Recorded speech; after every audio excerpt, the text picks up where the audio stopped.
Hi, this is Zach here with the Bulletin Board Heroes here at Zach's Traders Cafe for Tuesday, the 21st of November. Starting off with the FTSE 100, which is still marooned underneath the blue 50-day moving average there, 75.08, looking for an end-of-day close back above that. On the downside, we've got support near the 7400 level, so basically in that range, 7400, 7510, let's say, and want to see an end-of-day close outside that. The RSI just above the neutral 50 level, so that sort of puts us in a bias to the upside, hoping for a move towards 76.55 and the top of that falling trend channel from the early part of this year, hopefully by the end of this year, maybe even by the end of this month. Below 7400 targets that uptrend line from back in March down to 7300. Moving on to the DAX, which has done rather better than the FTSE in the recent past and continues to do so. We've got a rising 50 and 200-day moving averages, and we've also got a break of that June resistance line there. 15,800 and above 15,800, actually looking for new highs towards that May resistance line projection at the top of that broadening triangle up to 16,800, hopefully as soon as the end of this year, i.e. the end of next month, and upside value while we're above 15,800. Moving along to the Dow, and this market well poised, got a little bull flag breakout through the 35,000 level. Above 35,000, we're looking for the top of that rising trend channel from this time last year, as high as 36,200. The upside on the Dow value, while there's no break back below 34,800, which hopefully there won't be. Worst case scenario is that we have to fill that last gap down to 34,400 before we head higher again. Moving along to Bitcoin, which has been the star of the autumn to date, and here it looks as though we're trying to limber up for a breakthrough 38,000 to get us through to 43,000, hopefully by the end of this month, or at least by the end of next month. Upside value while we hold above the initial October resistance, or the last October resistance at 35,000, and the mid-November support at 35,000.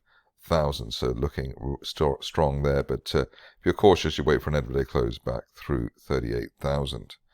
Moving on to gold, and here you can see that this market still enjoying the rebound off the now rising 50-day moving average. That was around 1940, and above that looking for the top of that broadening triangle from back in May as high as 2060. On to sterling, which has had put in a sterling performance over the last few sessions. Quite strange that this market is able to rally, even though we've got the uncertainty ahead of the autumn statement tomorrow. V-shaped bull flag breakout. We've got a rising 50-day line and a rising 200-day moving average at 124.50. Above that, looking for 127.30 or 40 over the next couple of weeks. On the downside, the worst we can see at the moment is the 50-day moving average at 122.50.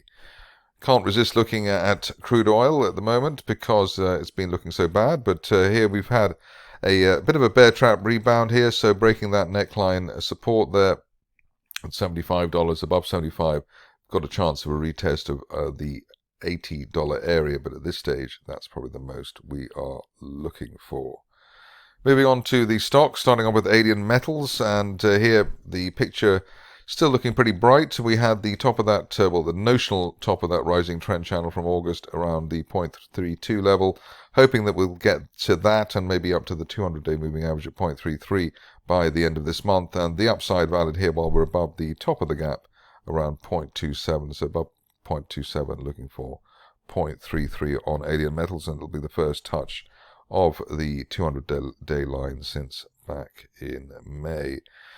Couldn't resist looking at Atlantic Lithium, which has decided to go it alone, rather boldly go ahead into the great unknown, I suppose. Rising trend channel there, heading for the 30 pence level, and that's valid while we hold above the 50-day moving average at 24 pence. So just a chance here that we can get through the 200-day moving average, the black line there, for the first time in a month, and then head a little bit higher, even if we then break down after that. But the chart looking a bit better than it has, obviously, with that massive unfilled gap to the upside. Moving on to Conroy, which has been well, it's done exactly what the charting suggested. We've had the rebound off the bear trap, which was below 11 pence. and heading towards our initial target here at 19 or 20 pence by the end of this month. Upside valid, especially while we're above that old June resistance, rather, at 17 pence. Above 17, looking for 20 or even now the low 20s for some time in December for Conroy. On to a stock which doesn't get much coverage here or anywhere else, Eneraqua, but looking interesting after the massive gap to the downside. We've had solid candles there, but have a trend line break there from last month at 36 pence and above 36 pence, looking for the top of the broadening triangle from last month at 55 pence, hopefully as soon as the next couple of weeks. And the upside value there while we're above the mid-30s. Onto the aquas market, which also doesn't get much limelight shone on it, but here we've got EDX Medical, and here Golden Cross earlier this month, as well as a broadening triangle there from back in November last year. That's heading towards 7.5 pence, and we're expecting that over the next few weeks, especially while we're above the 4 pence level, which it looks as though we can maintain. That's also the area of the 50-day moving average. Good RNS today from Intercede, and you can see that on the share price chart. We've already been covering this as a bear trap gap reversal and bullish divergence from the upper 40s, and we were looking for the 61 pence level, which has been hit above 61, looking for 75 as soon as the end of this month. So nice gaps higher there for Intercede. On to Light Science, and here rising trend channel from back in May. Top of the channel there, heading towards almost 4.5 pence. But in the meantime, we've got the old gap top there at 3 3/4, and that's our target over the next couple of weeks while we hold above the 50-day moving average at 2.8 pence. Next up is one of the stocks of the moment, Oriole Resources. Very proud of this charting call where the shares made it easy with the unfull gap to the upside through the 0.1 pence area, and initial target here was 0.14, second target there 0.24, which we're looking for by the end of next month while we remain above 0.14. Very pleased with that one. Also quite pleased with Oncimmune, and here you can see why. We've had a gap through the 50-day moving average, which is rising. We're looking for the top of that broadening triangle from June as high as 30 pence by the end of next month, hopefully much sooner than that, and the upside value while we hold above the latest gap around 20 pence. Next situation is Petro, and here you can see that the shares have broken out of that wedge that they've been in for much of the year. The break level around 2.8 pence, and then breaking the 50-day moving average at 2.9, above 2.9, looking for the top of that triangle from back in August at 4.3 pence by the end of next month, or even sooner than that. On to the last few. First one is one which has hit our target, which is very nice. That broadening triangle top there from back in June, that was around the 27 pence level. And above that, actually, we're looking for the shares to fill the gap at the top of the last gap there in April at 30 pence over the next couple of weeks. On to a stock which has really delivered the goods for the bulls, and proud technical achievement as well.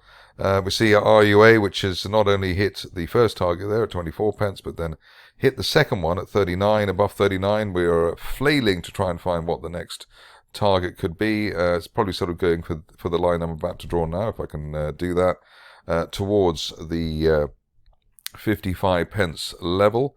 And that could be hit hopefully by the end of this month, the way things are going. But what a turnaround there with that bear trap gap reversal. That gap there on the 13th of November was the trigger there, and the shares doing very well after that. Above 39, looking for 55 near term as a best case. On to Wildcat, which has defied the bears and doing well now. We've got a nice setup here with the break of that 0.18 pence or 0.17 pence level there, the neckline resistance from last month. Above 0.17, looking for the 50-day moving average at 0.24, even if the shares come back after that. So looking quite encouraging there at Wildcat. Obviously, big picture target could be to fill that gap down from 0.32, but the key here is holding above 0.17 on an end of day close basis. Finishing off with Zenova, and here The picture is of a rising trend channel base, or a possible rising trend channel base, around 4.3 pence, and above that looking for 7 pence, perhaps as soon as the end of next month. The key here, though, I suppose, is breaking that 200-day line. We haven't been above that black 200-day line for the best part of a year. That's it from me today. More updates tomorrow.